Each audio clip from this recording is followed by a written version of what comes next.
Hello दोस्तों, कैसे हो आप सभी का स्वागत है 1000 प्रश्नों की सीरीज में, जिसके अंतर्गत हम एमटीएस की तैयारी कर रहे हैं और एसएससी की तमाम प्रकार के प्रीवियस ईयर एग्जाम की ऊपर फोकस कर रहे हैं। तो पहले क्वेश्चन में क्या कहा गया, हाइड्रोजन बम किस सिद्धांत पर आधारित है।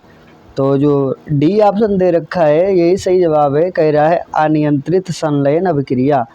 ये क्वेश्चन जो है ना 2011 के अंतर्गत एसएससी-सीजीएल ने पूछा था। तो इसके अंतर्गत डिटेल में देखते हैं, डिटेल की जानकारी क्या कहती है। हाइड्रोजन बम नाभिकीय अनियंत्रित संलयन क्रिया पर आधारित है।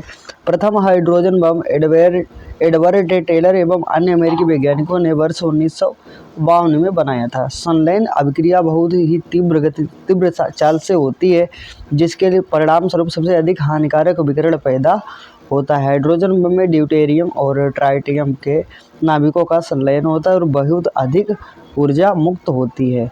तो ये था पहला क्वेश्चन। और आप सभी से छोटी सी एक रिक्वेस्ट है, अभी तक हमारे चैनल को सब्सक्राइब नहीं किया है तो लाइक शेयर सब्सक्राइब ज़रूर करें, क्योंकि आपका ही एक सब्सक्राइबर से आपका कुछ नहीं जाता है। आप सब्सक्राइब करते हैं तो हमें एक नई ऊर्जा मिलती है, ऐसे ही बेहतरीन आप लोगों के लिए कार्य करने को।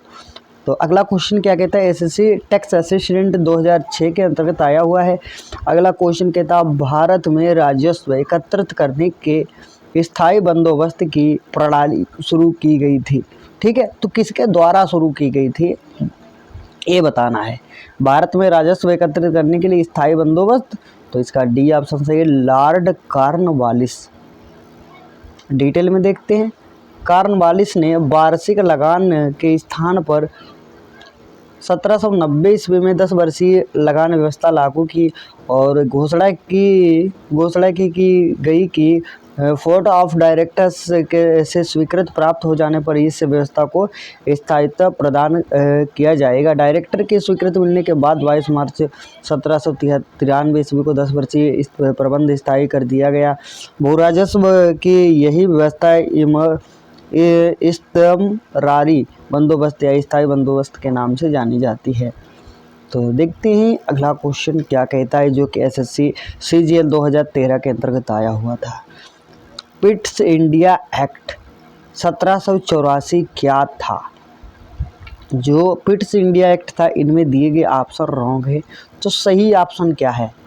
पिट्स इंडिया एक्ट, जिसे ईस्ट इंडिया कंपनी अधिनियम 1784 ईस्वी के नाम से भी जाना जाता है, ये एक अधिनियम था जो ग्रेट ब्रिटेन के संसद द्वारा नियमित अधिनियम 1773 ईस्वी की कमियों में सुधार हेतु एवं कंपनी की गतिविधियों पर नियंत्रण स्थापित करने हेतु पारित किया गया था।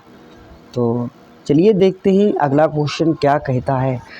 अगला क्वेश्चन की ओर हम लोग आ जाते हैं। अगला क्वेश्चन एसएससी टैक्स असिस्टेंट 2009 के अंतर्गत पूछा हुआ था और ये क्वेश्चन कहता है दादा भाई नौरोजी के अनुसार स्वराज का अर्थ था। क्या था स्वराज का अर्थ। बी ऑप्शन कहता है सुशासन, यही सही जवाब है। 1906 ईस्वी में कलकत्ता अधिवेशन में दादा भाई नौरोजी ने घोषणा की कि भारतीय राष्ट्रीय कांग्रेस का लक्ष्य राजस्व प्राप्त करना है। दादा भाई नौरोजी के अनुसार स्वराज का अर्थ सुशासन था। यही थी इस क्वेश्चन की सच्चाई। अगले क्वेश्चन की ओर आ जाते हैं और अगला क्वेश्चन कहता है कौन से दो आधारभूत बल दो न्यूट्रॉनों के बीच आकर्षक बल उपलब्ध करा सकते हैं। तो ऐसे कौन से दो आधारभूत बल हैं दो न्यूट्रॉनों के बीच आकर्षण बल उपलब्ध कराते हैं। तो नंबर 1 गुरुत्वीय और नाभिकीय बल। तो गुरुत्वीय नाभिकीय बल बोले तो सी ऑप्शन बिल्कुल सही है। चलिए देखते हैं अगला क्वेश्चन क्या कहता है। अगला क्वेश्चन CHSL 2014 के अंतर्गत आया हुआ था। जब दो परमाणुओं के बीच आबंध बनता है तो प्रणाली या समुदाय की ऊर्जा घटती है। ठीक है। अगला क्वेश्चन, जब दो परमाणुओं के बीच आबंध बनता है तो प्रणाली की ऊर्जा घट जाती है। चलिए अगला क्वेश्चन देखते हैं, जो कि एसएससी FCI 2012 के अंतर्गत आया हुआ क्वेश्चन है और बायोगैस बनाने के लिए सामान्यतः प्रयुक्त द्रव्य है। कौन सा द्रव्य है बायोगैस बनाने के लिए। तो ए ऑप्शन सही जवाब है, पशुओं का अवशिष्ट। अवशिष्ट बोले तो क्या होता है, जानवरों के गोबर व मलमूत्र को बायोगैस प्लांट के लिए मुख्य कच्चा पदार्थ माना जाता है, जिससे हम लोग कभी कभी अपने घरों में गोबर गैस टाइप का बना लेते थे। ठीक है, आइए देखते हैं अगला क्वेश्चन। आवर्ती नियम निम्नलिखित में से किसे दिया गया? तो आवर्ती नियम किसे दिया गया था? ये क्वेश्चन ऑनलाइन परीक्षा एसएससी सीपीओ एसआई टियर 1 प्रथम प्रणाली के अंतर्गत आया हुआ था। इसका सही जवाब डी ऑप्शन है, मेंडलीव, डेमित्री मेंडलीव। ठीक है, और वर्ष चल रहा था 1869 में। मेंडलीव, डेमित्री मेंडलीव तथा लोथर मेयर द्वारा आवर्ती नियम विकसित किया गया। मेंडलीव ने ही तत्वों की पहली आवर्त सारणी बनाई थी। चलिए देखते हैं अगला क्वेश्चन क्या कहता है, और जो कि एसएससी ऑनलाइन स्टेनोग्राफर 5 अगस्त 2017 में प्रथम पाली के अंतर्गत आया हुआ था। निम्नलिखित में से कौन सा ऊर्ध्वपातज नहीं है? तो ऊर्ध्वपातज कौन सा नहीं है?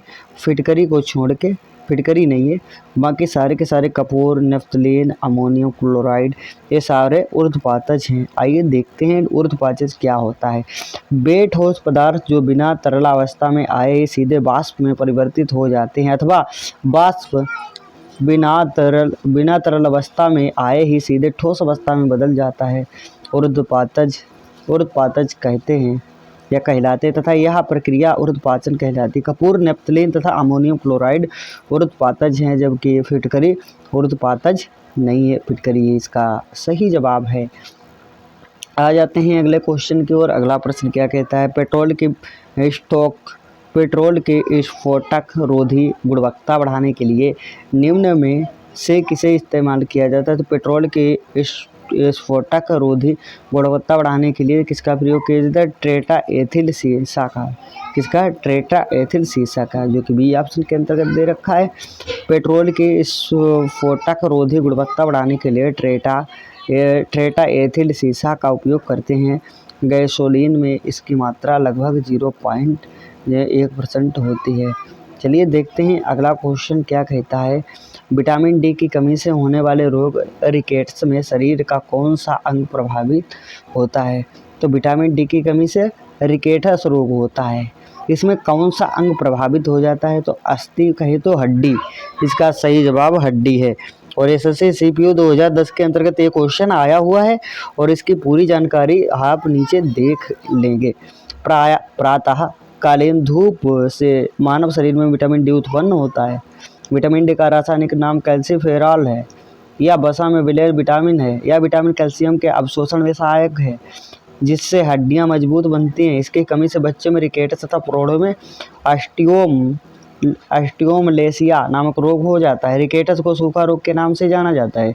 सूर्य का प्रकाश त्वचा में उपस्थित एर्गेस्टिरॉल को विटामिन डी में परिवर्तित कर देता है, या विटामिन डी मक्खन, घी, अंडे, मछली के तेल आदि में पर्याप्त मात्रा में पाया जाता है। तो आ जाते हैं अगले क्वेश्चन की ओर। अगला क्वेश्चन भाइयों क्या कहता है, और किस क्वेश्चन के लिए क्या आवश्यक है? एसएससी सीएचएस 2018 के अंतर्गत ये क्वेश्चन आया हुआ था। तो इस क्वेश्चन की जो सच्चाई है क्या है? मानव में स्वाद इंद्रियां डैश का पता लगाते हैं। तो स्वाद इंद्रिया स्वाद का पता लगाएगी, ना कि घी मक्खन का। ठीक है, स्वाद इंद्रिया स्वाद का पता लगाती है। मानव में स्वाद इंद्रिया स्वाद का पता लगाते हैं।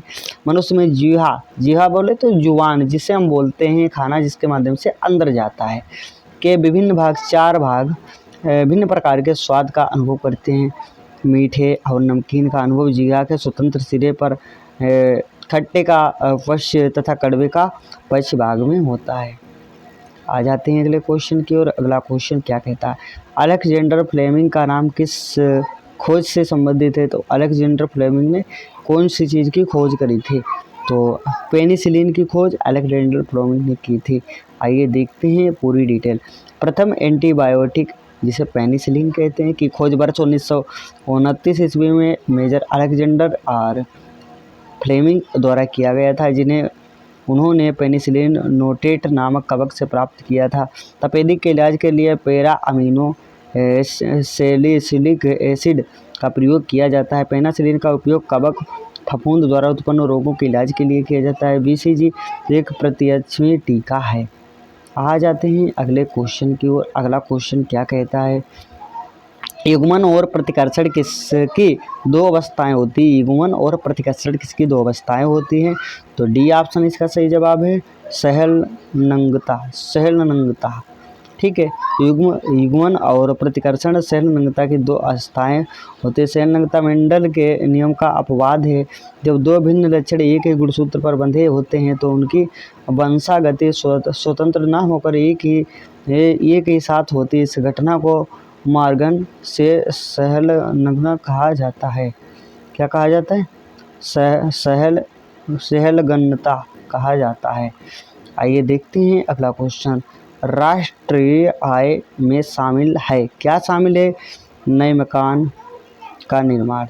राष्ट्रीय आय में नए मकानों का निर्माण होगा, उसे शामिल किया जाता है। आइए देखते हैं अगला, इसी की डिटेल देखते हैं। भूकंप पीड़ितों को वित्तीय सहायता तथा किसी बच्चे की जेब खर्च राष्ट्रीय आय में शामिल नहीं, क्योंकि ये हस्तांतरण भुगतान में शामिल हैं, जैसे ट्रांसफ़र पेमेंट में शामिल हैं। लॉटरी का पुरस्कार जीतना किसी प्रकार की बिक्री और अंतिम उत्पाद का प्रतिनिधित्व नहीं करता है, अतः यह भी राष्ट्रीय आय में शामिल नहीं, क्योंकि मकान किराए के रूप में मकान कारक आय उत्पन्न कराते हैं, अतः नए मकान का निर्माण राष्ट्रीय आय में शामिल है। तो आ जाते हैं अगले क्वेश्चन की ओर। अगला प्रश्न क्या कहता है? अगला प्रश्न जो कि एसएससी स्नातक स्तरीय परीक्षा 2010 के अंतर्गत आया हुआ है, कहता है निम्नलिखित में से किसकी आय को राष्ट्रीय आय में शामिल नहीं किया जाता है? तो किसकी आय को राष्ट्रीय बोले तो भारत सरकार की आय में शामिल नहीं किया जाता है। इसका सी ऑप्शन बिल्कुल सही जवाब है, लॉटरी जीतना। लॉटरी जीतना राइट आंसर। लॉटरी जीतना अंतिम उत्पाद और सेवाओं के उत्पाद या किसी विक्रय का प्रतिनिधित्व नहीं करता है, अतः यह सकल घरेलू उत्पाद जीडीपी में शामिल नहीं होता है। यह अंतरण भुगतान का एक उदाहरण है। चलिए देखते हैं अगला क्वेश्चन क्या कहता है। अंतरण अदायगी में शामिल है। तो अंतरण अदायगी में शामिल है, क्या शामिल है? किसी मित्र से प्राप्त उपहार। आइए देखते हैं। बाजार प्रणाली में आय का पुनर्वितरण ही अर्थशास्त्र में अंतरण अदायगी कहलाता है। ऐसी आय जो किसी भी साधन के वर्तमान प्रतिफल के रूप में न प्राप्त होकर सरकार की ओर से सामाजिक सुरक्षा भुगतान के रूप में मिलती है, अंतरण अदायगी कहलाती है। ये भुगतान राष्ट्रीय आय में शामिल नहीं होते हैं। तो आ जाते हैं अगले क्वेश्चन की ओर। अगला क्वेश्चन क्या कहता है? अगला क्वेश्चन क्या कहता है, इसकी ओर हम लोग ध्यान देते हैं। तो ये क्वेश्चन एसएससी मल्टीटास्किंग 2013 के अंतर्गत आया हुआ है। इसमें क्या कहा गया है? समझौता ज्ञापन की पद्धति कब शुरू हुई थी? तो इसका सही जवाब 1987 और 88 है। इसके अंतर्गत हम लोग देखते हैं सरकार के लोक उपक्रमों की स्वायत्तता और जवाबदेही को सुनिश्चित करने के उद्देश्य से समझौता ज्ञापन प्रणाली की शुरुआत 1987 से 88 में की। इसकी अनुशंसा अर्जुन सेन गुप्त समिति ने अपने रिपोर्ट में वर्ष 1984 ईस्वी में की थी। तो आ जाते हैं अगले क्वेश्चन की ओर। अगला प्रश्न क्या कहता है और किस लिए उपयोगी है? अगला क्वेश्चन है ना, एसएससी 10+2 लेवल का है। एकाधिकारी की सीमांत आय होती है कीमत से कम, यही सही जवाब है इसका। एकाधिकारी की सीमांत आय सदैव कीमत से कम होती है। एकाधिकारी की आय कुल आय। तो इसका ये फार्मूला जो आप स्क्रीन पे देख रहे हैं, ये फार्मूला लगता है। चलो देखते हैं अगला क्वेश्चन क्या कहता है।